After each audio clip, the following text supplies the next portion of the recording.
A favourite among both furry and Pokemon enthusiasts, probably a bit more the former than the latter, Lucario is a pretty popular creature. From the perspective of a Pokemon, while it's been overshadowed lately, at least competitively, it's still decent, and I wanted to see if Lucario could make it all the way through White with minimum battles. Before we start, I wanted to go over its stats and moves a bit, the rules we have in place, and finally some things that are going to make this run a little difficult.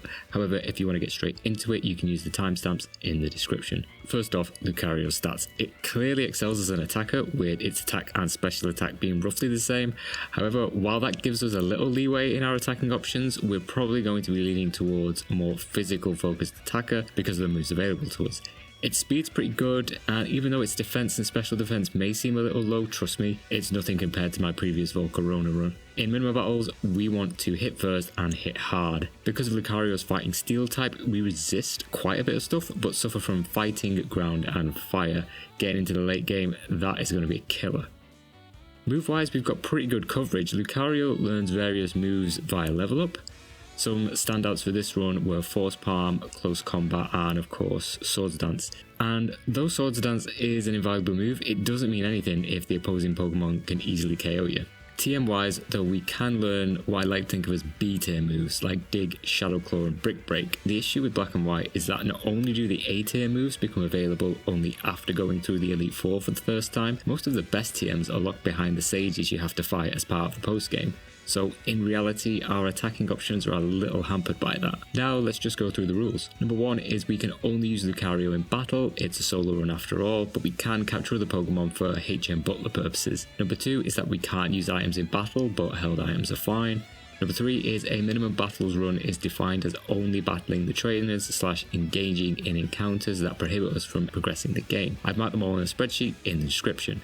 Number 4 is no save scumming, meaning we can't save in the middle of battle for a better result. We do save during the second round of Elite Four, and it'll become very clear why. To start things off, we're doing this run in Pokemon White, mainly because Reshiram would cause us the most trouble, being a fire type. I also insert Lucario instead of Snivy because having a water and fire type as our main rivals would be the most challenging. And while I usually choose a specific nature for a Pokemon, I didn't do it this time around. 1, because it was taking ages to get a good nature, like Adamant, for the attack boost, and I wasn't quite sure how much I'd need to rely on special attacks during the run. We do the usual stuff at the start of the game, destroy our room and then leave Mum to clean it up after we go on our Pokemon adventure. The first few battles against Cheran and Bianca are nothing to write home about. Despite being the same level, we are pretty powerful. By the time we've got to Striaton City Gym to face the leader, we've been in 8 battles so far. The XP curve introduced in Black and White basically means that you get more XP the higher your opponent's Pokemon level is from yours. It's something that definitely works in our favour for the majority of the run. It's also the reason I suspect that in the gyms you face, they deliberately put a number of unskippable opponents in your way. So Chili, his first Pokemon is the Lillipup, we have Force Palm, and it's a one-shot. Next we have the Pansear, and despite its fire typing and having a fire move in the form of Incinerate, we get a crit with Force Palm and knock it out. Easy. To go on a slight tangent about the overall cadence of the run, what we see is a gradual trend of upwards in difficulty, going from mash A button to win to is this statistically possible. But after Chili, we plough through the main story until we're at Nacrene, still don't know that. Let's call it Nacrene Gym and Lenora. We're now at level 19 and have fought 22 battles. She has the evolved form of Lillipup, Herdia. However, being a normal type, Force Palm can again do most of the heavy lifting. Next for the Watchog, we can use Force Palm again, we dodge the Hypnosis and just continue to use Force Palm until Lenora's defeated. While there is a bunch of stuff you can do when you reach Castelia, a lot of it is gated behind battles to acquire items, so we're pretty much blocked from doing any of it.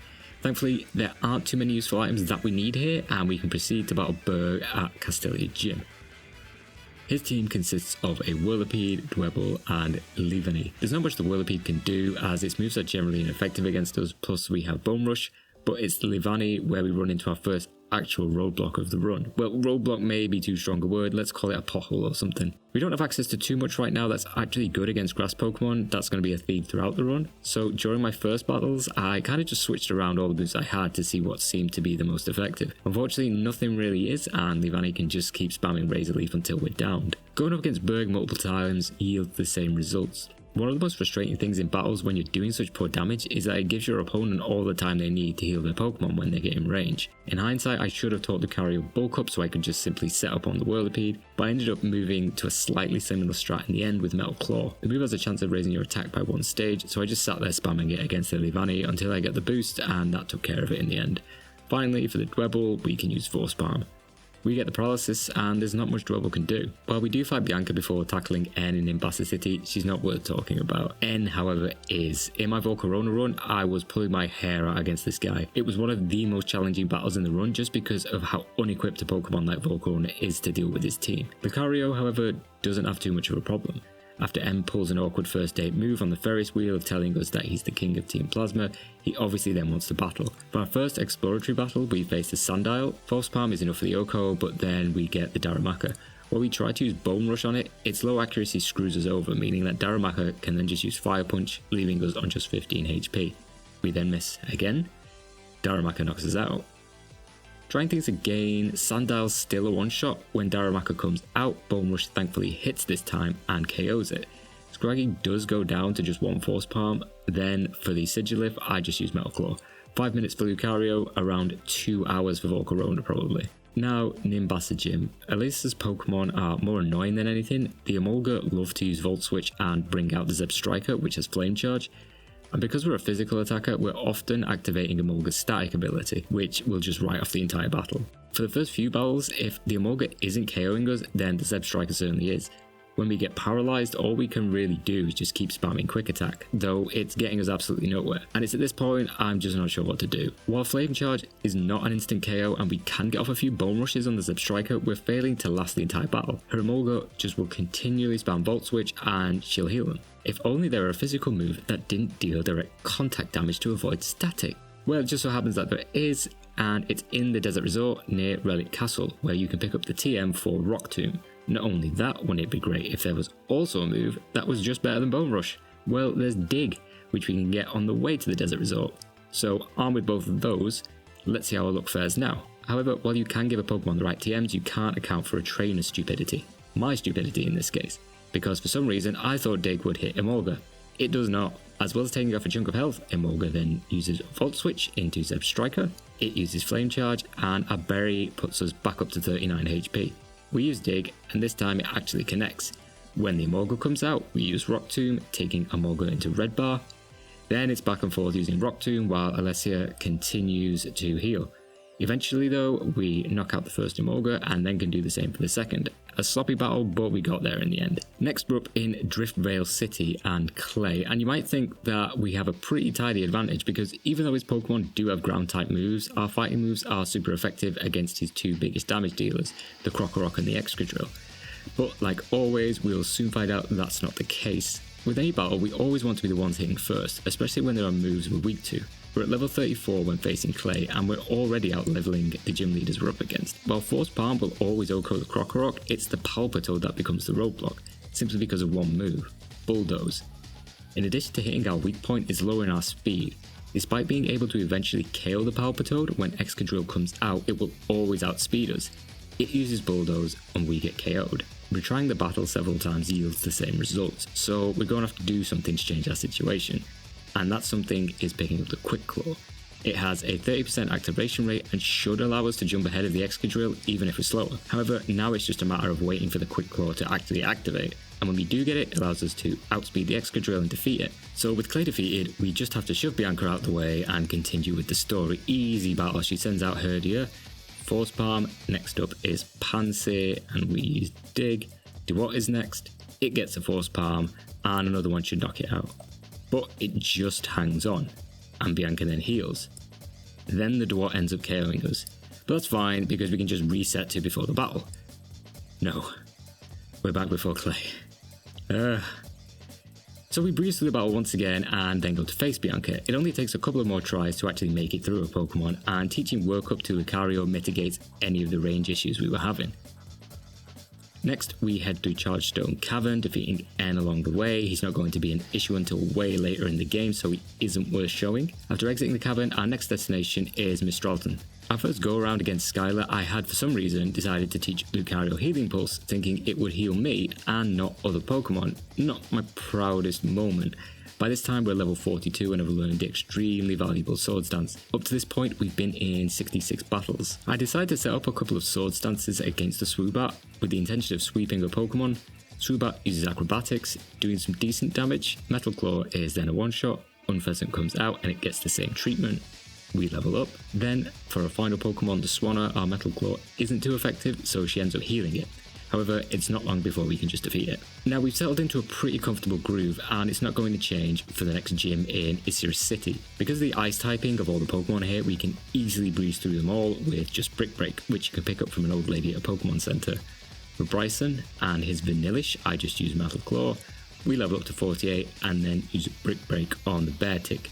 Cryogonal gets the same treatment, and that is literally all it takes for Bryson. When we eventually reach Opelucid City, we can take on the version exclusive gym leader. In our case, it's Icirrus. While the leaders are different, their team doesn't change, and speaking more generally about the gym leaders, I think it's a shame that they only have 3 Pokemon each. However, we may be in for a bit of a challenge because we have no move that's effective against them. While Lucario can learn Ice Punch, that's only from the move chooser in Black and White too, so we're going to have to rely on the moves we have so far. Icirrus sends out the Fracture first, I set up Sword Stance, and this shows how much of an idiot I am because it's ultimately pointless, because I'm using Aura Sphere, which is a special move. Don't worry, I'll realise that later. Either way, it's a one-shot. For the Druddigon, we use Aura Sphere again, and it nearly KOs it. Druddigon then uses Night Slash, which is pretty useless. I then get into a back and forth with Metal Claw until it's eventually knocked out. Finally, when Haxorus comes out, I use Aura Sphere and we nearly get the knockout, but Haxorus then uses Dragon Tail, dealing little damage but bringing out the mighty level 7 Lillipup. And while I do eventually defeat the Haxorus, I kind of feel like the tag out spoiled the run a little, so I just end up resetting and doing the battle again, waiting for the moment I don't get the Dragon Tail so we can say Lucario did it solo. Now, pre-Elite 4 shenanigans, we can skip over Charon because the most challenging part of the run is about to begin. For the first go on the Elite 4 minus Alder, there are a few things that I need to take care of before proceeding. While I have been picking up the rare candies along my journey, I've yet to go around the map and pick up every one. As always, I try things at my current level to see if it's feasible. The performance enhancing rare candies are there to give us the advantage if we need them. I also went around and grabbed a few TMs and held items that I'll bring up when they're relevant to the Elite 4 themselves. On paper, with the moves available to us and our typing, you'd think our biggest challenge would be Marshal, which is a recurring theme in my Black and White runs. With Lucario weak to fighting, we're not going to be having a good time. If we take a look at his team for a moment, our plan absolutely has to be simply just knocking out his Pokemon before they can damage us. We see the return of one of the most annoying abilities in any solo run, Sork's Sturdy ability. Basically, we really can't be getting hit with any of Marshal's moves. So let's see how we get on. We're roughly 10 levels above his Pokemon, Throw is always first to come out, Aura Sphere does just over half damage, and then Throw uses Bulldoze, and we've been here before. Still, I knock out the Throw. When Conkeldurr comes out, we can still outspeed it and nearly knock it out, but it then uses Hammer Arm and just obliterates us, so that's not good. I eventually learn the error of my ways with Aura Sphere and teach Lucario Brick Break. On a slight tangent, being able to use TMs infinitely absolutely makes this run doable. It just wouldn't be possible if you didn't have that option. The other thing is, I never really thought much of how other fighting type Pokemon don't resist fighting moves. I suppose it makes sense because in an official match, like, you and your opponent are kind of on equal footing, so it makes sense. But anyway, with Brick Break, we try the battle again. The plan is to first use Sword Stance so we can make the damage ranges. However, at level 58, when we use Brick Break, we're still just shy of knocking out the Throw. We get stuck in a full restore loop until we're able to knock it out. Now, when Conkeldurr comes out, we still outspeed, use Brick Break, and it's still a range. KO'd again. Now, at this point, the Black Belt would have been great. However, it's only available after you beat the Elite Four for the first time, plus you'd have to battle trainers to reach it, so it's just a no-go. That happens to a bunch of actually, useful items in this run, and it's so frustrating. In the end, level 58 isn't cutting it with our damage ranges, so I use a couple of rare candies to bring Lucario up to level 60. Now, after a Sword Dance, we can make the range on Throw and the Conkeldurr. However, Mianshao then comes out. We're not outspeeding it, it uses Jump Kick and we are totally KO'd. What to do? In one fortunate instance, Throw uses Storm Throw, which will always crit. This means that we can then knock it out, then we do the same for the Conkeldurr and we now outspeed the Mianxiao. While we are faster than the Sork, it of course has Sturdy. It activates, Sork uses Karate Chop. Our strat still isn't working. Oh yeah, and it turns out that Brick Break is actually still a range against the throw. While we start to get slightly consistent in getting through to Sork, we're always in a state where we've just taken too much damage and can't survive one of its attacks after its Sturdy activates. But I'm starting to understand the limitations in this fight. While we do have the Quick Claw equipped, it's not helping us against the Sork. We need to be in a position where we can afford to take a hit, if only there were a way to make Mianxiao more consistent. Well, there is. Protect. Because if Jump Kick were to miss, Mianxiao takes damage equal to half of its health. So the plan then becomes to use Protect twice and allow Mianxiao to knock itself out. But even if that happens, we still have the Sork problem. But enough about that, let's see how we win. Throw has to use Bulldoze. If it doesn't, then we reset. We set up the Sword Stance and we then need the range on Brick Break. Conkeldurr, not worth talking about. For Mianxiao, we use Protect twice and let it KO itself. Then, when Sork finally comes out, we end up getting an annoyingly strong hit with Metal Claw after it uses Karate Chop. We're then stuck in a healing loop until Marshal runs out. We then get the Quick Claw activation and can then knock it out. And that's Marshal, the first Elite Four member. I deliberate a bit before eventually deciding to try my luck against Caitlyn. For this, I decide that Sword Stance Shadow Claw will be the best strat. In the battle, however, I use Sword Stance against the Reuniclus and then promptly forget it has Focus Blast, and that is a one-shot. So we have to do Marshal again. However, I did hit upon a more consistent strat if nothing else, and it involves using Rock Tomb on the Sork to take it out of its Sturdy range while also allowing us to have a guaranteed method of going first on the second turn. After that, I do try Caitlyn again and fail. So the next time I go for Chantaul instead. Against the Cofagrigus, I set up a Sword Stance and it uses Will-O-Wisp. Great. We end up defeating it, but then Shadow Claw is not a one-shot on the Chandelure and it uses Fire Blast. Back at it again and I go for Grimsley this time because it should, in theory, be the easier battle. Against Scrafty, I use Sword Stance, it uses Sand Attack, it gets knocked out. Next up is the Crocodile with Intimidate. Brick Break does knock it out and we then knock out the Lipard. For the final Bishop, we can just use Brick Break again, so not a problem at all. And I'm sure Grimsley the second time around will pose no threat either. I next go for Chantaul, and using Shadow Claw against the Cofagrigus still leaves it standing. We get burned and it doesn't take long in this battle until I determine that at our current level, we're just not cutting it. Nothing left to do but do some rare candy hunting. We're at level 62 now, which should mitigate all the ranges that we've encountered so far. The battle with Marshal plays out the same, so we can comfortably just speed by that. All you have to do is wait for Throw to use Bulldoze and you should be set for the rest of the battle. Then, after doing some damage calculations and checking up on the strats of the Pokemon we have remaining, I switch from Shadow Claw to Shadow Ball to deal with the majority of the Pokemon having lower special defense than defense. While I do have a think about who's best to face, I ultimately choose Caitlyn. Now, the Reuniclus is a one-shot with Shadow Ball. We level to 63. Gothitelle is nearly a one-shot, but we then get the heal, but it's not long before it's defeated.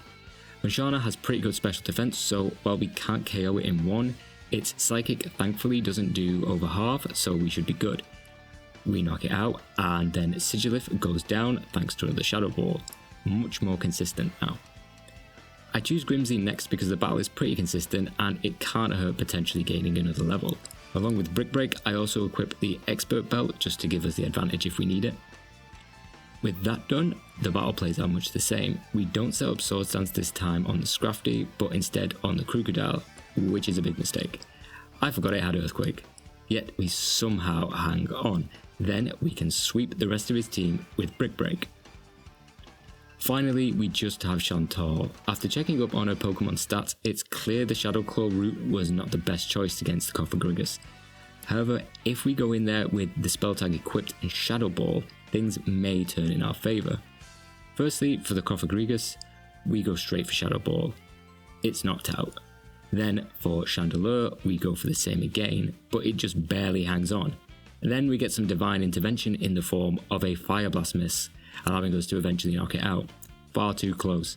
Golurk goes down to a single Shadow Ball, and finally, while the Jellicent isn't a one-shot, it's not got great moves against us and suffers the same fate. And that is the Elite Four. We even managed to do it without saving in between, which I didn't think was possible at first, but that's not quite the end of the game. N's anime castle rises from the ground, and Alder's also gotten whipped. So next section is N and Ghetsis. Before you can fight N, you have to catch whichever box legendary is part of the game. For us playing white, that's Zekrom, and unless you already have a full party, Zekrom will get put at the head of that party for the battle with N. To avoid that, you need to have a full party so that you can then ignore the game's request to include it. When it's time to battle Reshiram, I first tried it at my current level, which is 64. The best move we have against it is Dig, and Dig has to be a one-shot, because if it's not, yep, Fusion Flare will just destroy us. While we get a lovely mix of failures playing, it's worth noting that not only do you need move coverage for Reshiram and the rest of N's party, you also need it for the upcoming battle with Ghetsis, which happens directly after the N battle. However, that's a problem we'll be dealing with in the near future, because if we can't defeat the Reshiram, we're not going anywhere.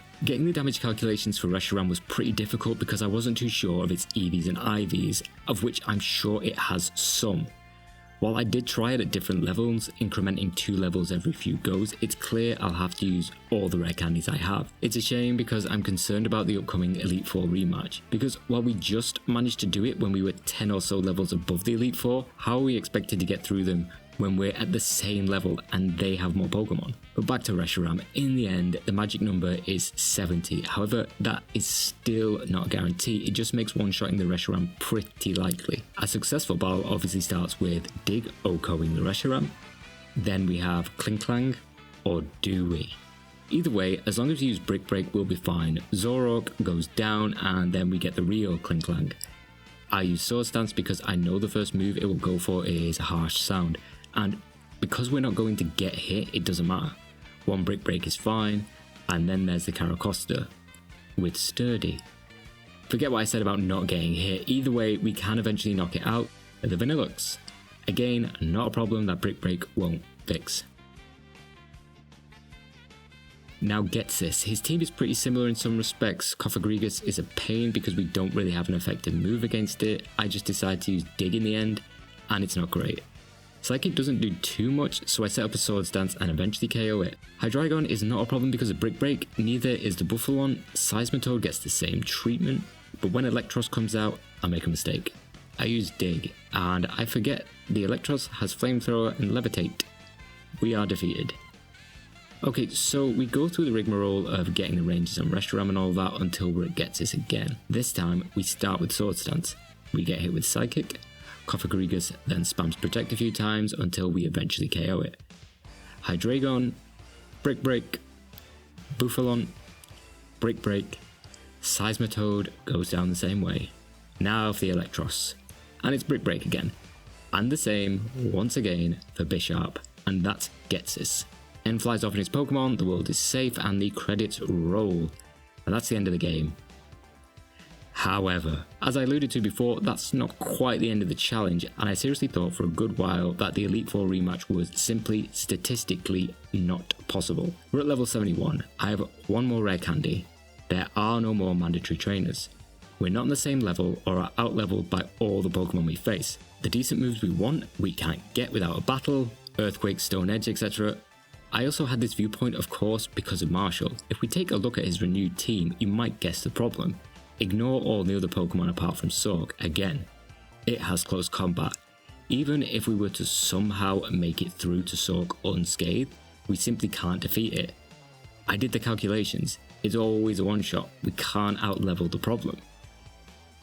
This is where I thought, with the moves we have available, this is where the run dies. I mean, we did beat the Elite Four without saving in between, we even beat N and Ghetsis without saving. That's an accomplishment, right? But it didn't sit right with me. I was thinking there had to be something. Could I equip the Bright Powder and hope for a miss, maybe? I knew I couldn't get the Focus Sash, Focus Band because they're locked behind the Battle Arena. What I needed to do was to be able to damage the Sork but not have it hit me. King's Rock? Maybe, but 10% is really low. There had to be a move that Lucario could learn that would enable me to do that. And technically, there are two. Number one is Force Palm. It has a chance to paralyze, but you're hoping not only to get off the paralysis, but also for the Pokemon to get paralyzed that turn. Not great. And then there's Rock Slide, which has a 30% chance to flinch. That's the move. But let's say we could do that. How do we even get to Sork? Because we have to defeat Breloom and Throw. And none of the moves we've learned or the TMs we have are able to do that. I did the damage calculations, and even with Sword Stance, Brick Break, Return, Dig, and the rest won't cut it. But again, only one move that Lucario is able to learn makes this possible: Close Combat. At 120 base damage with Sword Stance and Stab, it's technically possible. So let's put this theory into practice. Okay, first battle with Marshal. Let's set up Sword Stance. Oh, Breloom has Spore. It's 100% accurate. Oh, Sky Uppercut. Okay, well that's not working. Okay. I go and grab some stat items in this time too, while I also pick up a Chesto Berry. Back again. Set up the Sword Stance. Get the Spore. We wake up. We use Close Combat. It's a one-shot. We get FX Spore. I sleep. Mianshao comes out. We're done. So we have to get Spore first, and then not get FX Spore at all afterwards. The second time we do, and then Mianshao comes out. We're quicker. We use Close Combat. Level 72. Sork, the Moment of Truth. And we don't get the flinch. Great. There's around an additional 25 minutes of sped up footage of me repeatedly trying this, but what's the point in showing that? We know how the battle has to go. Number 1, we need Spore first turn, then we can't get FX Spore. Second is when Sork comes out, we have to get the flinch. It's as simple as that. I don't want to know how statistically rare that is because we just brute force it, and given how difficult these chain of events are, I absolutely will be saving. Breloom's out. We use Sword Stance. Wake Up, Close Combat, Mianshao, Close Combat, Sork, Rock Slide, Flinch. Close Combat, Dig, Sork faints, Throw comes out, Close Combat once again. For Toxicroak, we then use Dig, which hits. Finally, the Conkeldurr.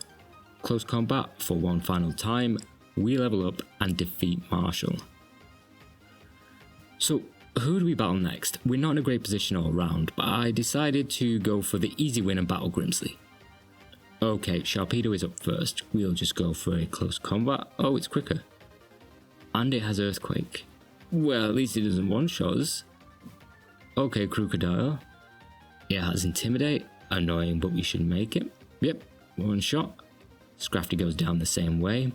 Drapion, let's use Close Combat again. But that's not great. Firefang. Right. Grimsley will get his time, but not right now. The combo of Sharpedo, Crocodile, and Drapion is on par with Marshal and even less consistent, so let's park him. Before going Grimsley, I go for Caitlyn instead. We roll in with Sword Stance and Shadow Claw along with a Chesto Berry, that'll become clear in a moment. Mashana uses Protect, fine. We use Sword Stance. We then go for another, and Mashana uses Hypnosis. We then wake up thanks to the Chesto Berry. Then we use Shadow Claw to knock out the Mashana. Next up is Reuniclus, another crit. Then Metagross. I use Close Combat, and not great. Let's try that again and win this time. Mashana is out first, same as before, Sword Stance. We get Hypnosis first turn. After using Shadow Claw, it's not a 1-hit KO. I know Caitlyn is going to heal, so I decide to set up another Sword Stance before using Shadow Claw again. We absolutely need this for Metagross. Reuniclus then gets knocked out. I use Close Combat on the Metagross because it'll definitely deal with it, and it does. Gothitelle gets a Shadow Claw. Finally, Sigilyph gets a Shadow Claw too.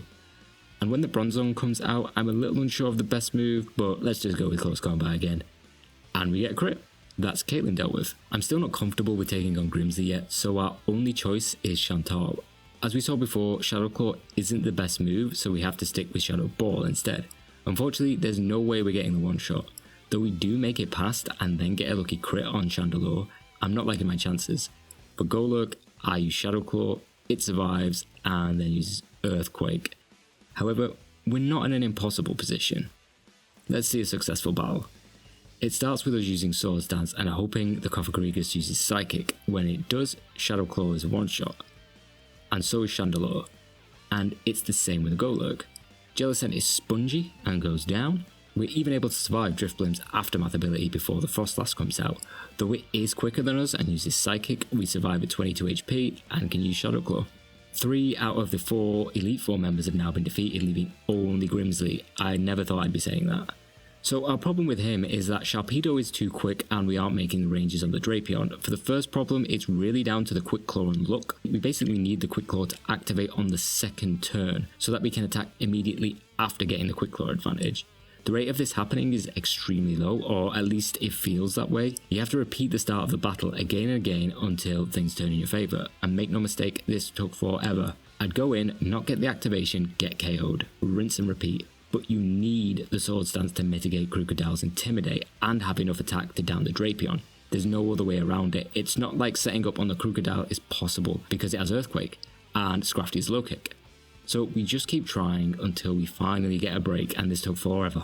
For Sharpedo, we get the Quick Claw activation for Sword Stance. We then tank Earthquake, leaving us on 57 HP. Thankfully, we get the activation again, allowing us to use Close Combat. With Sharpedo down, Crocodile comes out and hits us with Intimidate. However, Close Combat can still get the job done, and it's the same for when Scrafty comes out.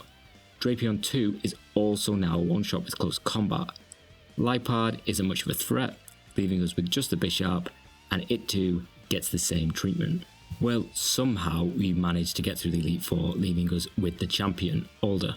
Now, here is another point I thought I'd failed the challenge. For a few minutes, I was just so disappointed I'd come this far, but wouldn't be able to finish.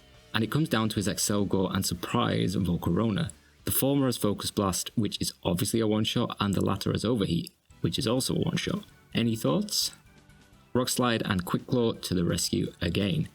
But again, we're relying heavily on luck, because what we need to happen is to not only get Rock Slide to hit at 90% accuracy, but get 2 Quick Claw activations in succession, which must be something like 15%. I don't know, I'm not good at maths, but the thing is, even if you get past both the Excelgor and Volcarona, you still have Druddigon, which knows Superpower. But this is doable, and aside from the Quick Claws and the Rock Slides, Druddigon won't use Superpower all the time. I don't know why. Sometimes it just likes to use Night Slash, and that's fine with me. So let's see. For Excelgor, Quick Claw activates and we use Rock Slide. The thing happens again for Volcarona. I deliberate before using Rock Slide. Druddigon uses Night Slash, and we then use Close Combat. Buffalon is easy with Close Combat. Then for the Escavalier, my screen messes up a bit because I was looking at this thing's moves and stats to not screw this part up. After thinking for a moment, I eventually go for a Sword Stance once I calculated that it couldn't defeat me. I then use Close Combat, leaving Alder's final Pokemon, Vanillux. And we've seen this part before. And that is it. We are now the champion for realsies. And I do not want to do that again. But after all that, we finished the game with 116 battles for. To put this run to bed, I'll say that Black and White is a really fun game to do a challenge run in, mainly because of the genuine difficulty of the teams when going solo, plus the fact that you can switch up your moves easier than in previous games. I had thought about this run before, but kind of wrote it off because I didn't think Lucario would be able to make it. While it wasn't easy by any means, it was possible, and you had to use every single trick you could to make it to the end. So yeah, maybe the furries are onto something there, who knows. But hey, maybe you could have made the run even easier. Feel free to let me know. And I've also included a list of the trainers I fought and their locations in the description if you're interested. If you have an idea for an interesting run in the same style, let me know. And if you want to like or subscribe, then go for it. Until next time, have a good one.